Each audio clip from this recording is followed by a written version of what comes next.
কোটা বিরোধী আন্দোলন থেকে সরকার পতনের এক দফা, যেখান থেকে উৎপত্তি সেই ঢাকা বিশ্ববিদ্যালয়েও নানা আয়োজনে স্মরণ করল স্বৈরাচার পতনের দিনটিকে। আর যেন কোনো স্বৈরাচার ফিরে না আসে সেই প্রত্যাশা রাখেন এই আয়োজনে অংশগ্রহণকারীরা। আমিনুল ইসলামের রিপোর্ট।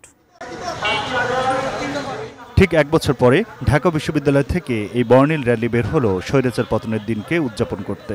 ঢাকা বিশ্ববিদ্যালয় থেকে যে আন্দোলনের সূত্রপাত হয়েছিল সেই আন্দোলনের ধারাবাহিকতায় ৫ আগস্ট শেখ হাসিনা সরকারের পতনের দিনে চারুশিল্পী সংসদ এই বর্ণিল শোভাযাত্রার মাধ্যমে উদযাপন করল।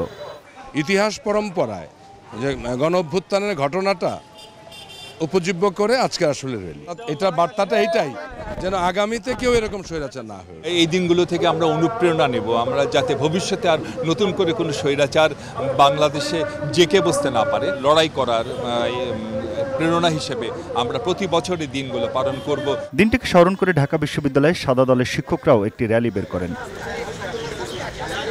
শিয়া বাটার ও ভিটামিন ই সমৃদ্ধ লিলি হালাল বিউটি সোপ, তারুণ্যময় উজ্জ্বল ত্বকের জন্য। এর আগে অপরাজেয় বাংলার পাদদেশে সংক্ষিপ্ত সমাবেশ করেন তারা। সেখান থেকে স্বৈরাচারের দোষীদেরও বিচার দাবি করেন। আমাদের সামনে থেকে আমাদের শিক্ষার্থীদেরকে অ্যারেস্ট করার, গ্রেফতার করার পায়তারা করছিল। সেদিন আমাদের সহকর্মীরা যারা বীরের বেশে সেই আমাদের শিক্ষার্থীদেরকে রক্ষা করেছিলেন, তাদেরকে আমি শ্রদ্ধা ভরে সালাম জানাচ্ছি, সেলিউট জানাচ্ছি। বিগত 24-এর আন্দোলন সংগ্রামে ছাত্র জনতার যে প্রত্যাশা, একটি গণতান্ত্রিক বাংলাদেশ বিনির্মাণ, একটি বৈষম্যহীন বাংলাদেশ বিনির্মাণ, এবং সেটি হবে একটি ভোটের মাধ্যমে, নির্বাচনের মাধ্যমে।